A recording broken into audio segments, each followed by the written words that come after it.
नमस्कार, दिन भर की बड़ी खबरों में आपका स्वागत है। मैं हूं आपके साथ सुरभि राजपूत।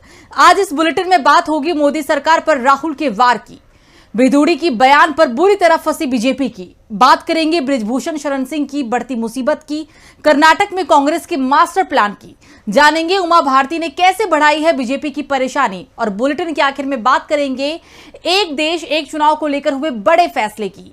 इसके साथ ही और भी कई बड़ी खबरों से आपको करवाएंगे रूबरू, लेकिन तमाम बड़ी खबरों से पहले एक नजर सुर्खियों पर। कांग्रेस अध्यक्ष मल्लिकार्जुन खड़गे ने केंद्र सरकार पर लगाया आरोप, कहा नए संसद भवन के शिलान्यास के लिए तत्कालीन राष्ट्रपति रामनाथ कोविंद को आमंत्रित नहीं किया गया था क्योंकि वो अछूत है। आंध्र प्रदेश हाईकोर्ट से पूर्व सीएम चंद्रबाबू को नहीं मिली राहत, अब भ्रष्टाचार मामले में नायडू ने खटखटाया सुप्रीम कोर्ट का दरवाजा। मणिपुर में इंटरनेट आज से शुरू, 3 मई से बैन लगा था, सीएम बीरेंद्र सिंह बोले राज्य के हालात सुधरे इसलिए हटाया जा रहा। जयराम रमेश बोले नई संसद को मोदी मल्टीप्लेक्स कहना चाहिए, नए आर्किटेक्चर से संविधान की हत्या हुई। ये तो थी सुर्खियां, और अब बात आज की सबसे बड़ी खबर की। राजस्थान विधानसभा चुनाव के लिए कांग्रेस ने अपनी ताकत झोंक दी है। आज कांग्रेस अध्यक्ष मल्लिकार्जुन खड़गे और सांसद राहुल गांधी जयपुर पहुंचे, जहां पहले पार्टी के मुख्यालय भवन का शिलान्यास किया गया। राहुल गांधी ने इस दौरान एक छात्रा की स्कूटी पर बैठकर सफर भी किया, बाद में पार्टी कार्यकर्ताओं को संबोधित भी किया।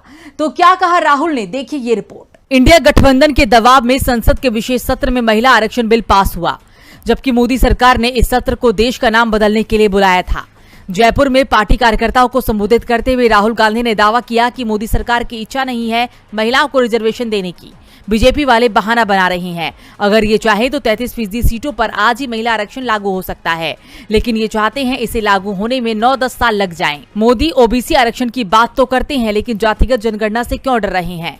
इसके लिए देश के लिए कास्ट सेंसस जरूरी है। इससे पता चलेगा कि देश में कितनी महिलाएं हैं, कितने ओबीसी हैं, सब पता चल जाएगा। मैं पीएम मोदी से मांग करता हूं कि कास्ट सेंसस यानी जाति जनगणना कराए। सरकार ओबीसी की उपेक्षा करती है। आज के हिंदुस्तान को 90 लोग चलाते हैं। पीएम मोदी के साथ मिलकर ये लोग ही सारे फैसले लेते हैं। इन 90 सेक्रेटरी में से सिर्फ 3 लोग ओबीसी से आते हैं। वो ओबीसी की ताकत से डरते हैं, वे अडानी से भी डरते हैं।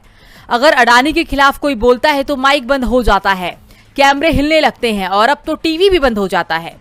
राहुल ने कांग्रेस कार्यकर्ताओं से कहा कि अगर आपको कोई भाजपा का नेता मिले और वो कुछ कहे तो अडानी का नाम ले लेना, वो तुरंत भाग जाएगा। कांग्रेस कार्यकर्ताओं को बब्बर शेर बताते हुए राहुल ने कहा कि ये नफरत का बाजार नहीं है, मोहब्बत की दुकान है। ये फर्क है भाजपा और कांग्रेस में, हमारे बीच विचारधारा की लड़ाई चल रही है। राहुल गांधी तो पहले से ही बीजेपी की मुश्किलें बढ़ाने में जुटे हुए थे ही, और अब बीजेपी के सांसद भी अपनी ही पार्टी की मुश्किलें बढ़ाते हुए दिखाई दे रहे हैं। दरअसल बीजेपी सांसद रमेश बेदूड़ी के लोकसभा में दिए गए बयान ने अब तूल पकड़ लिया है। पूरा विपक्ष दानिश अली के साथ खड़ा हो गया है, तो बेदूड़ी के समर्थन में कोई दल आता हुआ नहीं दिख रहा है।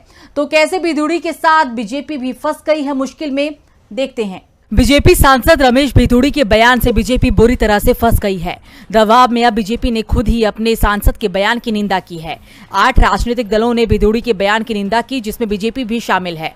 इस बीच कांग्रेस, डीएमके, एनसीपी और टीएमसी की तरफ से लोकसभा स्पीकर ओम बिरला को पत्र लिखा गया। इस पत्र में कांग्रेस सांसद अधीर रंजन का उदाहरण देते हुए लिखा गया है कि मानसून सत्र के दौरान एक अपमानजनक टिप्पणी के लिए अधीर रंजन चौधरी को निलंबित कर दिया गया था, जबकि भाजपा सांसद के खिलाफ कोई कार्रवाई क्यों नहीं की जा रही है। बीएसपी सांसद दानिश अली, जिनके खिलाफ बेदूड़ी ने आपत्तिजनक भाषा का इस्तेमाल किया, उन्होंने साफ कर दिया है कि अगर लोकसभा स्पीकर ने न्याय नहीं दिया तो वो खुद ही लोकसभा की सदस्यता छोड़ने पर विचार करेंगे। दानिश अली ने कहा कि सरकार ने पिछले ही सत्र में विपक्ष के नेता को छोटी सी बात के लिए निलंबित करवा दिया था, जबकि बेदूड़ी तो गाली दे रही हैं। दरअसल सिर्फ अधीर को ही नहीं निलंबित किया गया था, बल्कि संसद के मानसून सत्र में राज्यसभा से आपके सांसद संजय सिंह, राघव चड्ढा और टीएमसी के सांसद डेरेक ओब्रायन को भी निलंबित कर दिया गया, जबकि इन पर आरोप गंभीर नहीं थे। डेरेक का प्रस्ताव राज्यसभा के पटल पर नहीं रखा गया था, इसलिए उनका निलंबन वापस भी हो गया था। इस बीच सपा सांसद एसटी हसन ने भी दावा किया है कि बीजेपी सांसदों ने उनसे भी कहा था कि मुझे पाकिस्तान चले जाना चाहिए,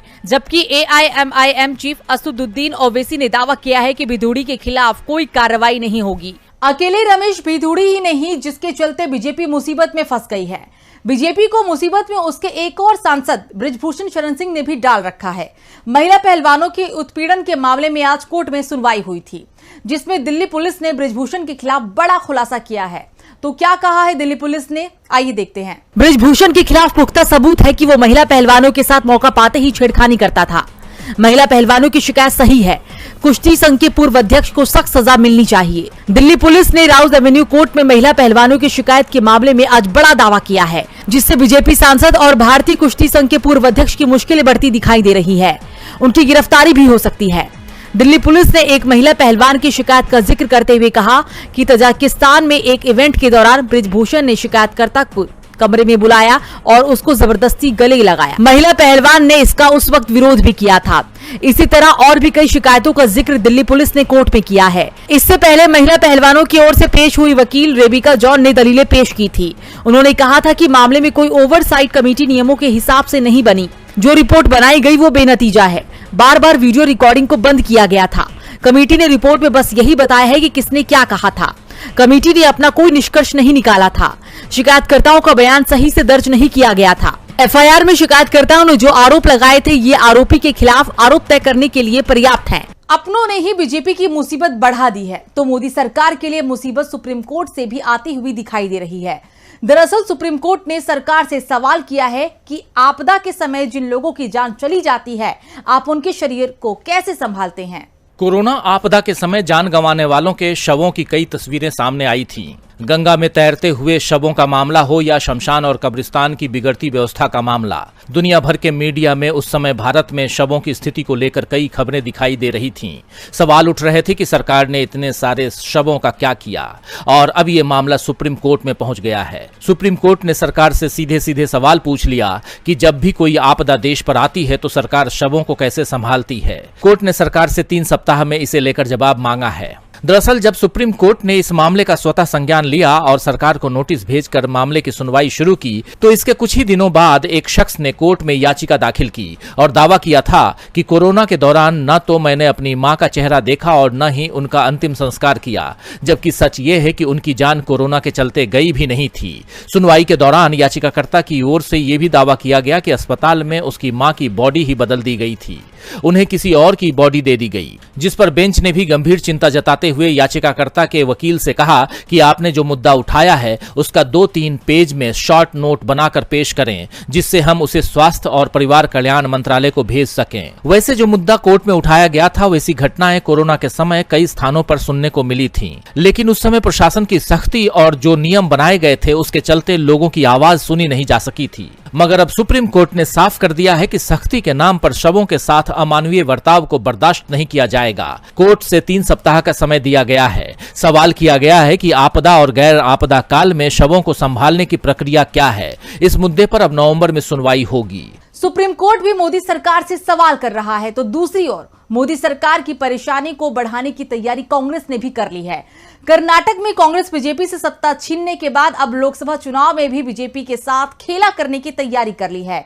तो क्या है खबर, आइए देखते हैं। कर्नाटक में विधानसभा के बाद अब कांग्रेस ने लोकसभा चुनाव के लिए बड़ा प्लान तैयार कर लिया है। विधानसभा चुनाव में तो कांग्रेस ने बीजेपी को जबरदस्त मात दी ही थी। अब लोकसभा चुनाव में जीत के फसलों को बढ़ाने की तैयारी है। पार्टी ने राज्य के अधिकांश सीटों पर जीतने की तैयारी तेज कर दी है। इसके लिए पार्टी अपना सामाजिक आधार और बढ़ाने जा रही है। राज्य में अब 4 से 5 डिप्टी सीएम बनाने की तैयारी चल रही है। अभी राज्य में डीके शिव कुमार डिप्टी सीएम है, जो राज्य के दूसरे सबसे बड़े वोकालिंगा समुदाय से आते हैं, जबकि राज्य के सीएम सिद्धारमैया कुर्बा समुदाय से आते हैं, जिनकी आबादी राज्य में तीसरे स्थान पर आती है। कर्नाटक में वोकालिंगा 12% और कुर्बा 7% के करीब है। अब राज्य में दलित लिंगायत समुदाय से भी डिप्टी सीएम बनाने की तैयारी हो रही है। कांग्रेस की रणनीति का खुलासा करते हुए पार्टी विधायक बसवराज राय रेड्डी ने कहा कि हमारी सरकार अगले साल होने वाले लोकसभा चुनाव से पहले राज्य में कुछ और नेताओं को डिप्टी सीएम बना सकती है। इस प्रस्ताव पर कैबिनेट मंत्री जी परमेश्वर और एसबी पाटिल सहित कई नेताओं को पहले से ही समर्थन मिल गया है। आंध्र प्रदेश सरकार का जिक्र करते हुए उन्होंने कहा कि जगनमोहन रेड्डी सरकार में भी 5 डिप्टी सीएम है और कर्नाटक एक बड़ा राज्य है जहां 5 डिप्टी सीएम बनाए जा सकते हैं। यानी हर वर्ग के नेता की ताकत बढ़ाने की तैयारी है और कांग्रेस की इस रणनीति से बीजेपी की परेशानी बढ़ती दिखाई दे रही है। कांग्रेस कर्नाटक में बीजेपी को लोकसभा चुनावों में भी करारी मात देने की तैयारी कर रही है, तो मध्य प्रदेश में भी विधानसभा चुनाव होने वाले हैं। वहां बीजेपी नई मुसीबत में फंसती हुई दिखाई दे रही है। राज्य की पूर्व सीएम उमा भारती के तेवरों ने अपनी ही पार्टी को परेशानी में डाल दिया है। तो क्या कहा है उमा ने, आइए देखते हैं। पूर्व सीएम और पूर्व कैबिनेट मंत्री बीजेपी नेता उमा भारती ने एक बार फिर बीजेपी की परेशानी बढ़ा दी है। बीजेपी की तरफ से भले ही इस बात के संकेत नहीं मिले हों कि उमा भारती को वो चुनाव लड़वाएगी या नहीं, लेकिन उमा ने इस बात का ऐलान एक बार फिर कर दिया है कि वो चुनाव जरूर लड़ेंगी और ये भी साफ कर दिया है कि वो यूपी से चुनाव नहीं लड़ेंगी। दरअसल उमा भारती की पहली पसंद मध्य प्रदेश में बुंदेलखंड की संसदीय सीट छतरपुर खजुराहो है। साथ ही वो भोपाल से भी चुनाव लड़ने को तैयार हैं, लेकिन मध्य प्रदेश बीजेपी नेता नहीं चाहते हैं कि उमा मध्य प्रदेश में सक्रिय हों। तो दूसरी तरफ उमा भारती ने भी साफ कर दिया है कि वो यूपी से चुनाव नहीं लड़ेंगी, क्योंकि यूपी से उन्हें अपनी हार की चिंता भी दिखाई दे रही है। ऐसे में उमा भारती ने दावा किया है कि वो तीसरे राज्य से चुनाव लड़ेंगी। कांग्रेस के महिला आरक्षण विधेयक पर समर्थन और उसमें ओबीसी वर्ग को भी शामिल किए जाने को लेकर जब उमा से सवाल किया गया तो वो कांग्रेस के साथ नजर आई। उन्होंने सफाई देते हुए कहा कि कांग्रेस ने जब ये मांग की थी तो मैंने उससे पहले ही पीएम को चिट्ठी लिख दी थी। उमा के तेवरों से साफ हो गया है कि आने वाले विधानसभा चुनावों में वो मध्य प्रदेश में बीजेपी की